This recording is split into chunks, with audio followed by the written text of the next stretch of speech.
Good morning, and welcome to Thoughts of a Trillionaire. Little delay there. Okay, so today is part two of yesterday's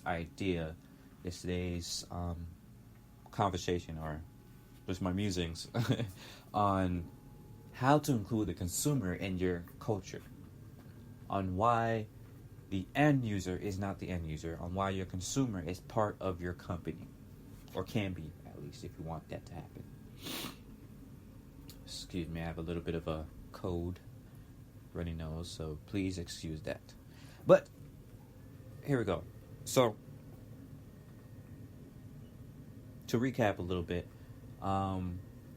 viewing your consumers as your end users limits you, puts you in a box, and makes you think that that box is above and beyond your consumer. That you are above your consumer. You forget that your consumers are not some dumb idiots that you have to handhold to use your product. You forget that your consumers are not some whiny kids who always want something. You forget that your consumers are not some bags of money in which you can just vacuum out the profit. You forget to personalize the people that you're selling to, that you're providing a service to, that you're providing a product to.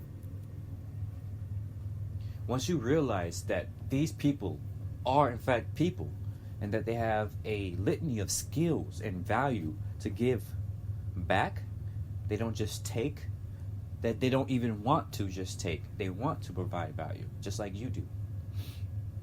Then you realize the power of your consumers.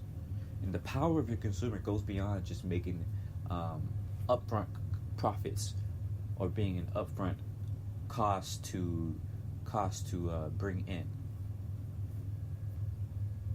The value and the power of your consumer is that they can provide even more value if you let them.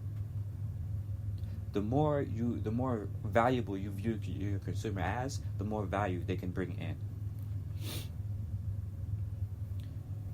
One way is the open marketplace, in which I spoke about in a couple of the past podcasts.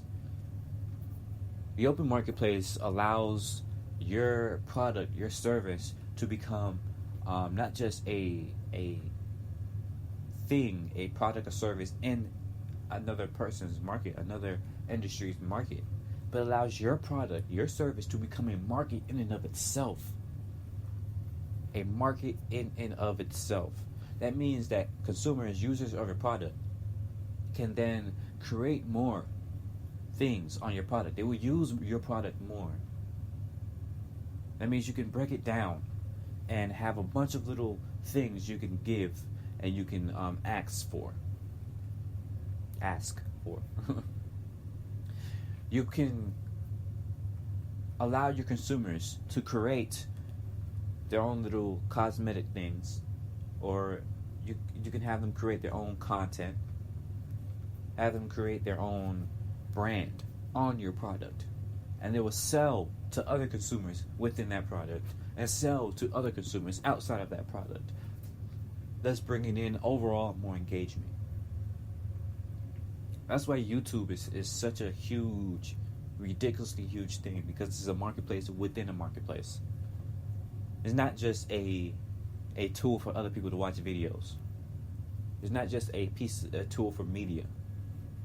It's a place where people can go and make their own videos, make their own content, even make their own ads, drawing their own sponsors. And they can have it all on their platform, on their community, and build that marketplace. But it goes beyond just that. You can also, stay with me here, you can also enlist your consumers to help build your product. You can enlist your consumers to help create your product and service that you are then going to give back to them, or going to give back to others. Instead of having to do a bunch of crazy market testing or predicting. Instead of trying to validate this, that, and the other, trying to guess what your consumers want, what they will buy, what they will like, you just ask them directly. And beyond that, you let them build it. Selling is all about having people to buy into the vision of what you're doing. Selling is all about asking the consumer exactly what they want and basically letting them build it. You just take that money, transfer it over to someone who can build it, and then give it back to them. That's what you're doing when you sell. So why don't you continue that trend when you actually have the product and the service? And what I mean by not just asking them, but having them build it themselves, is because a lot of people have a fairly diverse market. Take Facebook, Twitter, YouTube, Tumblr. Take any of these. They have whole communities of developers, of data people, of psychologists, of whatever you want to name it, really. It'll take all day to just go through them all.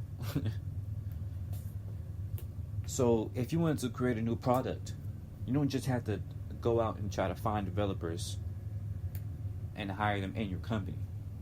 You can put that product, you can put that idea up and say, hey, we want to build this, but we want to get people from our community to do it.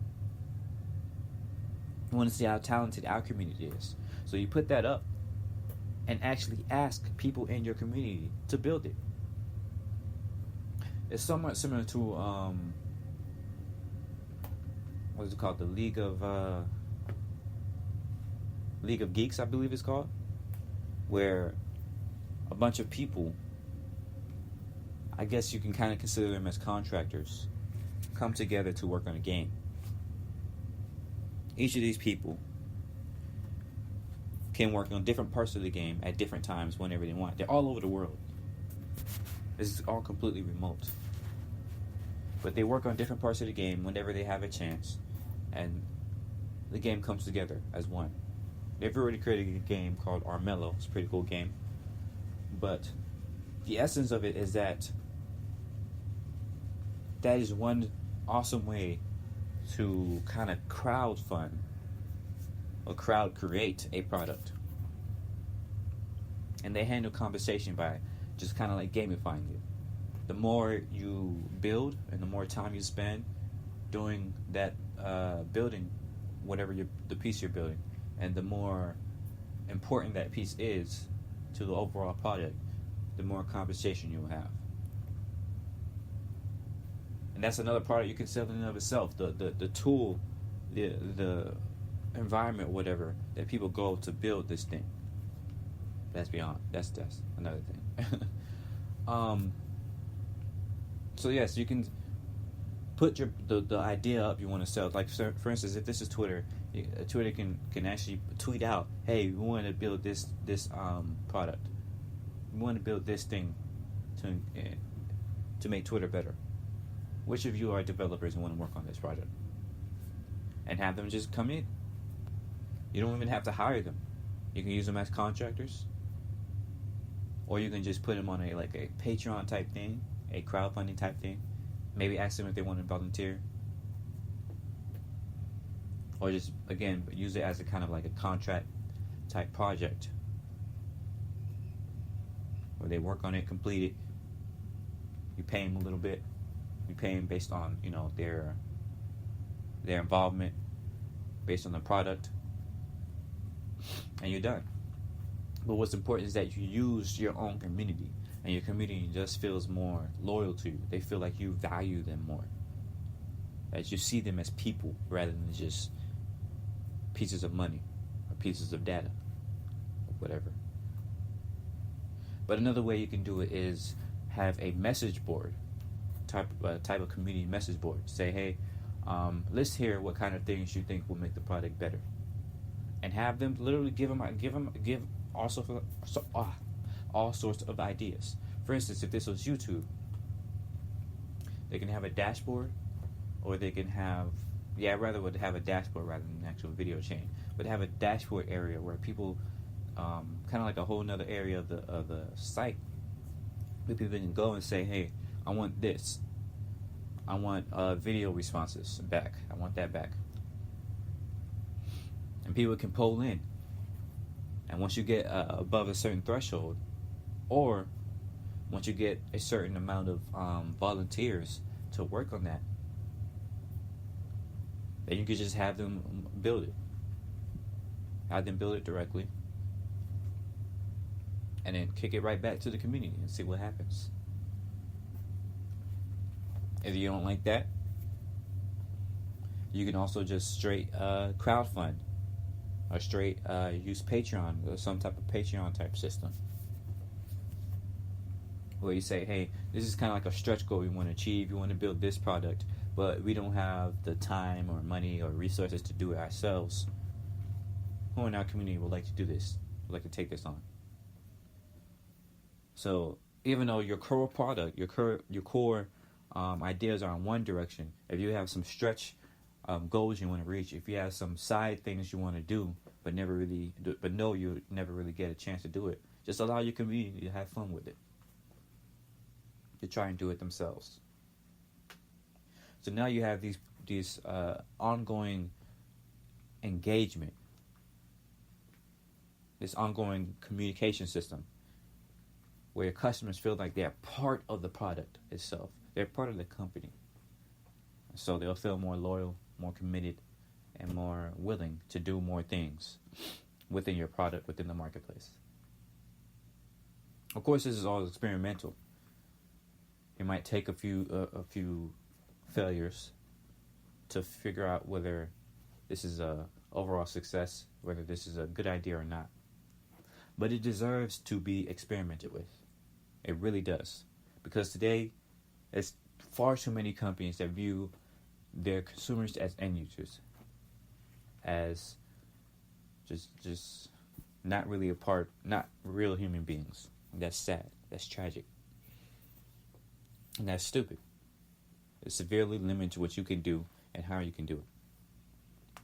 Even if you don't end up, doing this sort of project-based thing, doing this sort of engaged building of your product, you can at least always make sure you have a way to communicate what you want to do, the goals you want to achieve in your company. Just like when you hire people and you onboard them, you hire employees and you show them your core values, your goals, your mission, and all that. You make sure they know, or at least the best companies ensure that their employees know the company's goals and values and mission. You need to do the same with your customers, with your overall community. Because if they don't know, if they don't even agree, then you're only going to be fighting against your own consumers. And thus limiting your own growth, limiting your own profits, limiting your ability to communicate. So make that a priority to communicate the values, the goals, and see what your community is capable of.